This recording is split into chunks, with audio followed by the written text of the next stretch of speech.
Buenos dias. დილამშვიდობისა მეგობრებო. კეთილი იყოს თქვენი მობრძანება ჩემს არხზე. მე ჩამოვედი ესპანეთში, ქალაქ ბარსელონაში და ძალიან ლამაზი არის დილას სხვა ბარსელონაში. ზის ამოსვლასთან ერთად ულამაზესია. დილის 6 საათზე გავიგვიძე რომ მენახა ზის ამოსვლა. ძალიან თბილი არის წყალი ბარსელონაში დილის 7 საათზე. არ ვნანებ რომ დღეს ადრე გავიღვიძე, მიუხედავად იმისა რომ ძალიან მიჭირს ადრე გაგვიძება როგორც იცით, მაგრამ ვიფიქრე ეს იქნებოდა დაუვიწყარი მოგზაურობა თუ გავიღვიძებდი ადრე და ვუყურებდი ესე ზის ამოსვლას. ძალიან მიყვარს სხვა და მიხარია რომ სხვაზე ვარ. ბარსელონა არის კატალონიის დედაქალაქი და მეორე უდიდესი ქალაქი ესპანეთში მადრიდის შემდეგ. კატალონიელები ძალიან ამოყობენ თავიანთი ენით და კულტურით და მხარს უჭერენ დამოუკიდებელი ქვეყნის იდეას. თუმცა მათი სურვილის მიუხედავად კატალონია რჩება ესპანეთის შემადგენლობაში. ბარსელონაში ძალიან ბევრი რამ არის სანახავი მეგობრებო. ერთი დღე ნამდვილად არ არის საკმარისი, მაგრამ შევეცდები მაქსიმალურად განახოთ ყველაზე საინტერესო და ლამაზი ადგილები.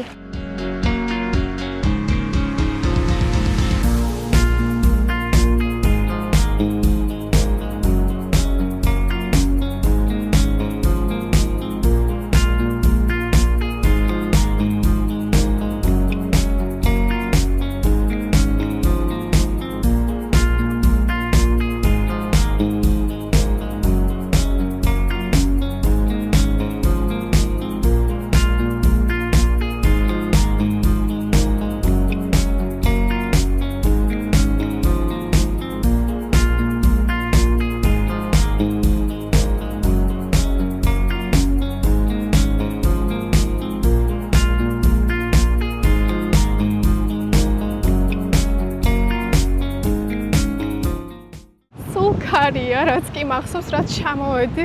დიდად ქარის მოყვარული არ ვარ, მაგრამ ასეთი არის ბარსელონა. ქარიანი, მზიანი, ძალიან ცხელა მეგობრებო, 30 გრადუსია, თქვენ წარმოიდგინეთ ესპანეთში. ზაფხულში ჩამოვედი ბარსელონაში. ჩემთვის ალბათ ყველაზე რთული არის ზაფხულში ვლოგის გადაღება, იმიტომ რომ ძალიან ცხელა. და აი როცა ძალიან ბევრს დავდივარ და ესე კამერა მუშაობს, ისე გადახურდება ხოლმე ეს კამერა, რომ ითიშება. ახლა ვცდილობ რომ ისე გადავიღო, ჩემი კამერა არ გაითიშოს. ძალიან მინდა განახოთ ეს ლამაზი ქალაქი. ჩემთვის ერთ-ერთი საინტერესო ადგილი ბარსელონაში არის ლას რამბლას ქუჩა. სანამ ლას რამბლას ქუჩაზე აღმოჩნდები, ეს გზა უნდა გავიარო.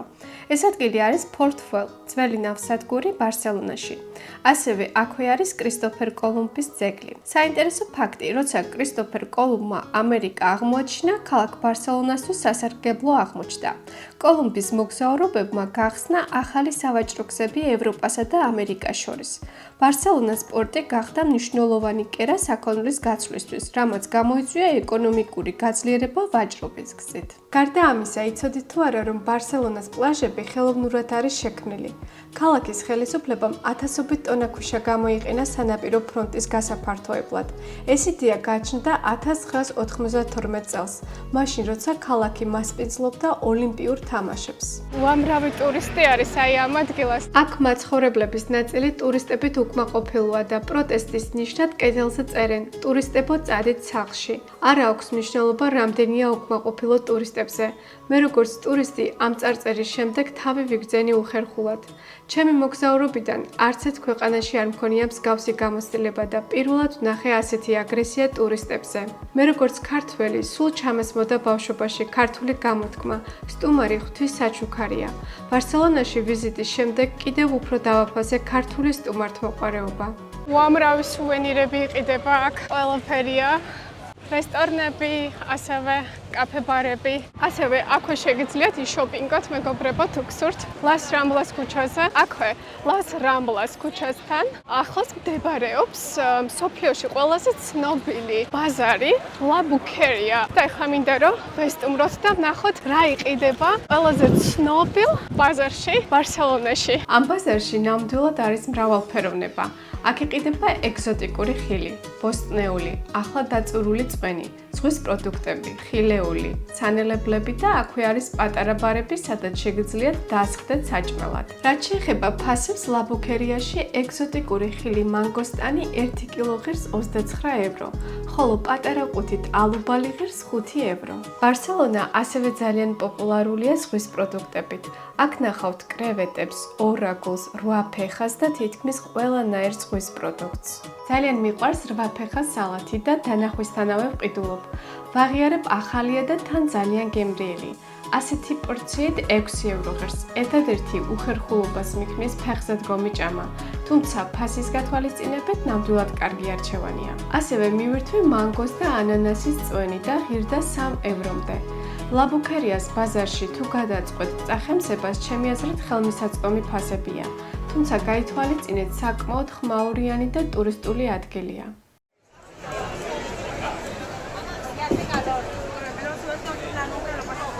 აი ახლა ვარ, ზუსტად ახლოს ლა ბუკერიასთან არის საშოპინგე ადგილი, სადაც შეგიძლიათ შეიძინოთ ყველაფერი ფეხსაცმელიდან დაწყებული, ტანსაცმელი, სუვენირები. საერთოდ საინტერესოა ის, რომ სპადრელები არის სწორედ ესპანეთიდან, ესპადრელები არის ესპანური ფეხსაცმელი და მინდა განახოთ როგორი არის ლამაზი ესეთი ესპადრელების მაღაზია.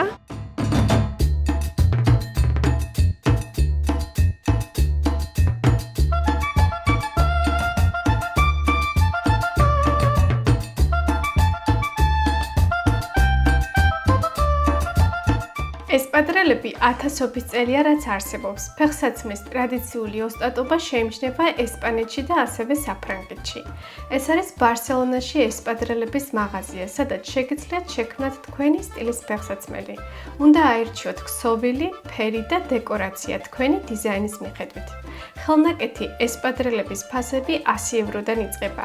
თუ ბიუჯეტურად გსურთ იშოპინგოთ ბარსელონაში, უამრავი ესპადრელების მაღაზია, სადაც ესპადრელების ფასები 14 ევროდან იწყება.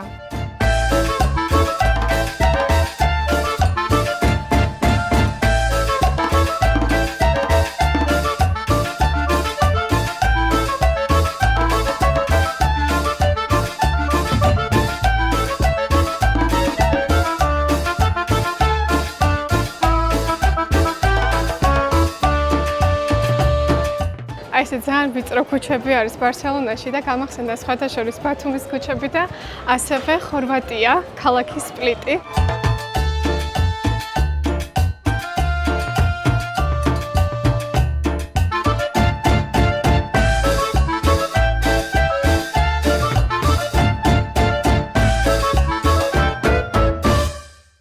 ბარსელონაში ერთ-ერთი ყველაზე საინტერესო და ლამაზი ადგილი არის გოთიკური კვარტალი, თავისი ვიწრო ქუჩებით და შუა საუკუნეების არქიტექტურით. გოთიკური კვარტალი ან ბარი გოთიკი ბარსელონას ისტორიული გულია, სადაც ქალაქის შუა საუკუნეების წარსული ცოცხლდება.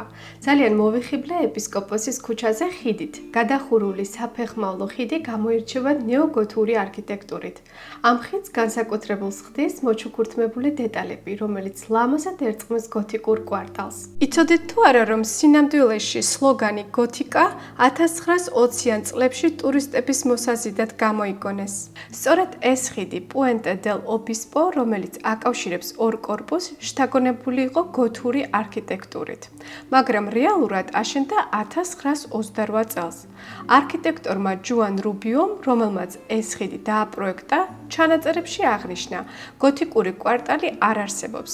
რეალურად ბარსელონაში მხოლოდ 5 შენობა არის გოთური, მათ შორის არის ბარსელონას საკათედრო ტაძარი. ეს არის ბარსელონას საკათედრო ტაძარი. ეს ტაძარი გამოირჩევა ნეოგოთიკური ფასადით.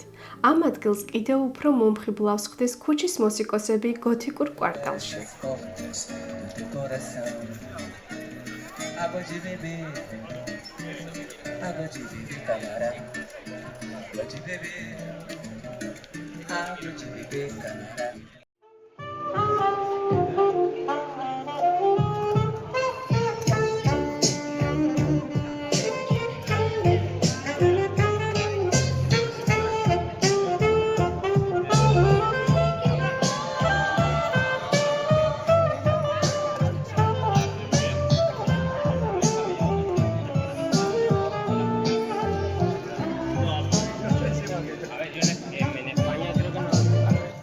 ბარსელონაში ერთ-ერთი ყველაზე ტურისტული და ასევე პოპულარული ადგილი არის საგრადა ფამილიას ბაზილიკა. 2 კვირით ადრე დავჯავშნე მეგობრებო ბარსელონაში, ასე რომ თუ გადაწყვეტ ამ ბაზილიკის ნახვას, აუცილებლად დაჯავშნეთ წინასწარ, იმიტომ რომ ესე შეუძლებელია მეორე დღეს შეხვიდეთ ეკლესიაში. გადმოვწერე ტელეფონში საგრადა ფამილიას აპლიკაცია. გიდის გარეშე ავირჩიე ბილეთი და ღირს 26 евро. ასევე ვირჩევ ვიზიტის დროს და თარიღს. გადავიხადე ბარათით ონლაინ ამ აპლიკაციაში. შემდეგ გამოჩნდა QR კოდი და ეს QR კოდი ვაჩვენე ბაზილიკაში სტუმრობისას.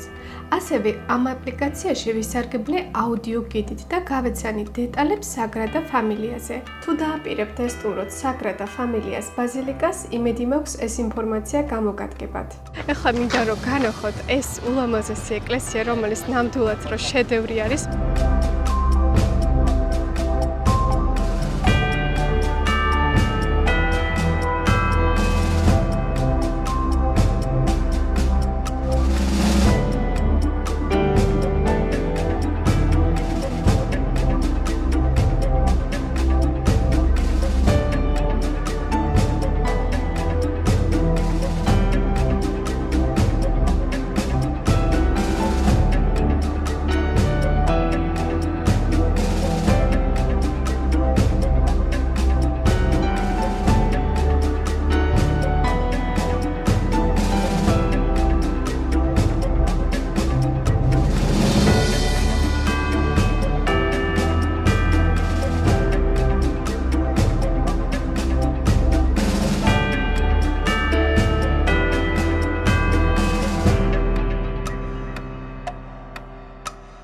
კეთილი იყოს თქვენი მობრძანება საგრადა ფამილიას ბაზილიკაში. საგრადა ფამილია ითარგმნება როგორც წმინდა ოჯახი. ეს კათოლიკური ტაძარი ბარსელონას ერთ-ერთი ყველაზე საკულტო ღირსშესანიშნაობაა. ეს შედევრი შექმნილია ცნობილი არქიტექტორის ანტონიო გაუდის მიერ. როდესაც შიგნით შეხვლათ, პირველი რასაც შეამჩნევთ არის წარმოუდგენლად მაღალი სვეტები, როგორც გიგანტური ხეები მისტიკურ ტყეში. ეს დიზაინი გაუდიმ ტყის გავლენით შექმნა და ასევე თქვა, ადამიანი ლოცვისთვის ტყეზე უკეთეს ადგილს ვერ იპოვისო. განსაკუთრებით მომეწონა ვიტრაჟები. აქ ნახავთ ფანჯრებს ცისფერ და მწვანე ფერებში, რომელიც ქრისტეს დაბადებას და დილის შუქს განასახიერებს, ხოლო წითელი და ნარინჯისფერი სიმბოლურად განასახიერებს ქრისტეს ნებას და მზის ჩასვლას. ალბათ დამეთანხმებით ამ ფერების განლაგება ნამდვილ ჯადოსნურ გარემოს ქმნის ტაძარში. საგრადა ფამილიას ინტერიერი ცოცხალი დადასტურებაა გაუდის გენიალურობისა და ბუნების რწმენისადმი მისი ერთგულების შესახებ. მან 15 წელი მხოლოდ ამ ტაძარზე ზრუნვაში გაატარა და ყველა სხვა პროექტი იუარა. ერთხელ კითხეს, ასე დიდხანს რატომ გრძელდება მშენებლობაო? გაუდიმ უპასუხა, ჩემს კლიენტს არსად არ ეჩქარება. მთელი დრო მის განკარგულებაშია. მიხვდით ალბათ მან ღმერთი იგულისხმა.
ეს არის ბარსელონაში ტრიუმფალური თაღი. საინტერესო ფაქტი, ზოგადად თაღებს აგებენ ქალაქის შესასვლელთან, რომელსაც რაიმე ისტორიული მნიშვნელობა აქვს. ამ შემთხვევაში ეს ტრიუმფალური თაღი განსხვავდება ტრადიციული ტრიუმფალური თაღებისგან და არ აღნიშნავს რაიმე განსაკუთრებულ ტრიუმფს. უფრო მეტიც, აშენდა 1888 წელს ბარსელონას მსოფლიო გამოფენისთვის, რომელიც იყო ბაზრობის შესასვლელი კარიბჭე. ბარსელონაში შემდეგი ლამაზი ადგილი არის ციტადელის პარკი. აქ შესვლა უფასოა, ასევე უფასოა ბოტანიკურ ბაღში შესვლა. საკმაოდ პატარა ბაღია, თუმცა სიცხეში ნამდვილად ღირს აქ შემოსვლა და ჩრდილში დასვენება. ასევე აქ შეგიძლიათ გაისერნოთ ტბაზე ნავით. მე არ გავისერდი, რადგანაც ძალიან ცხელოდა და თან ძალიან ბევრი ხალხი იყო. ყველაზე მეტად მომეწონა თუთიყუშები. ტრედები ნებივრობდნენ და ტურისტების ყურადღებას იქცევდნენ. თუ ბარსელონაში ჩამოხვალთ, ჩემი აზრით ღირს ამ პარკის მონახულება.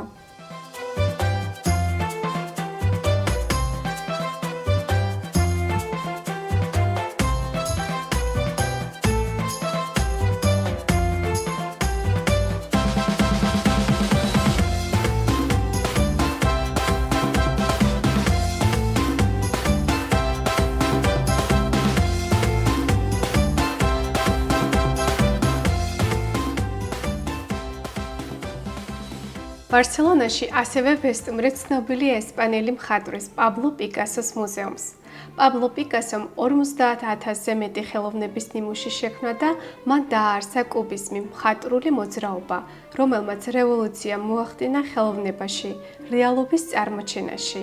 კუბიზმი არღვევს ობიექტებს გეომეტრიულ ფორმებად და წარმოგიდგენთ მათ ერთდროულად რამდენიმე კუთხიდან. ამ მიდგომამ დაუპირისპირა ტრადიციული პერსპექტივები ხელოვნებაში და გზა გაუხსნა თანამედროვე აბსტრაქტულ ხელოვნებას. მე ყოველთვის ვაკეთებ იმას, რისი გაკეთებაც არ შემიძლია, რათა შეიძლება ვისწავლო თუ როგორ გავაკეთო ის. პაბლო პიკასო. მუზეუმში შესვლა უფასოა ყოველი თვის პირველი კვირა დილის 9 საათიდან საღამოს 7 საათამდე, ასევე ყოველ ხუთშაბათ საღამოს 6 საათის შემდეგ. თუ გადაწყვეტ უფასოდ ესტუმროთ პაბლო პიკასოს მუზეუმს, არ დაგავიწყდეთ ბილეთის ონლაინ დაჯავშნა მუზეუმის ვებგვერდზე.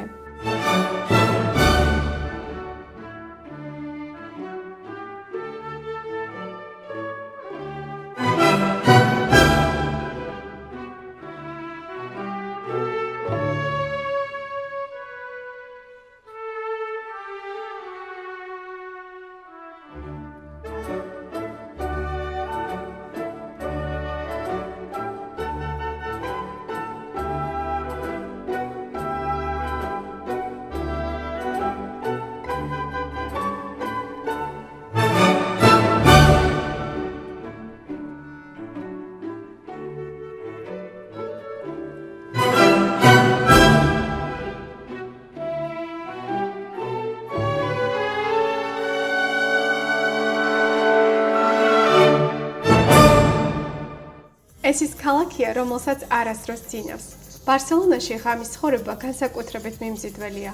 აქ ნახავთ ბევრ ღამის კლუბს. თუმცა ყველა მათგანს არ აქვს კარგი რეიტინგი Google-ის რუკაზე. სწორედ მიმოხილვებიდან გამომდინარე გადავწყვიტე ვესტუმრო W სასტუმროს. ძალიან მომეწონა აქაური ატმოსფერო, შოუ, DJ, მუსიკა, ცეკვა და ზღვის ხედი. ნამდვილად დაუვიწყარი იყო. ყოველ კვირას ამ წვეულებაზე დასწრება უფასოა. მხოლოდ უნდა დარეგისტრირდეთ ონლაინ. W Hotel Deck Party. დრეს-კოდი ძალიან მნიშვნელოვანია. უნდა გეცვათ ელეგანტურად და ასევე ფეხსაცმელი არ დაგავიწყდეთ. თუ შესაბამისად არ გეცმევათ, არ შეგიშვებენ. გთხოვთ გაითვალისწინეთ, ეს არ არის რეკლამა. მოგზაურობისას მე უბრალოდ გიზიარებთ ჩემს გამოცდილებას.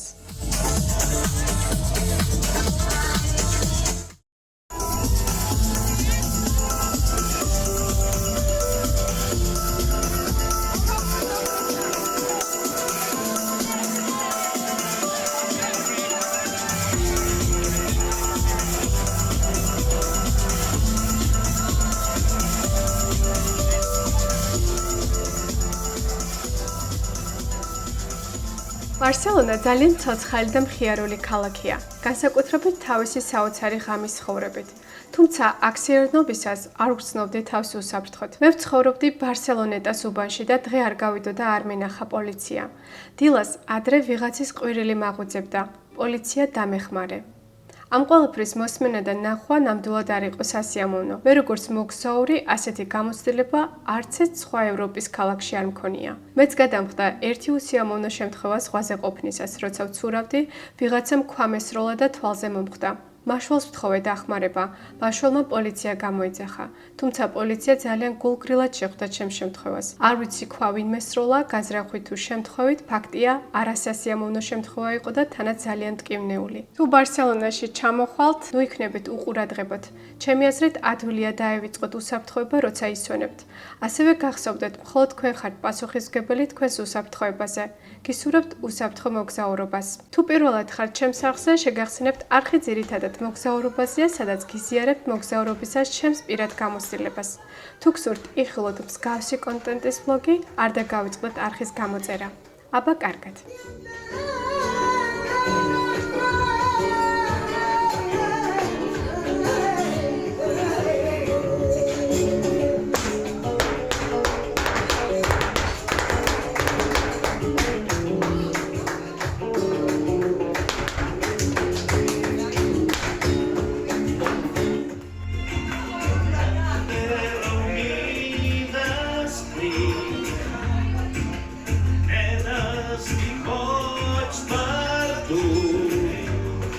Eu passo os dias esperando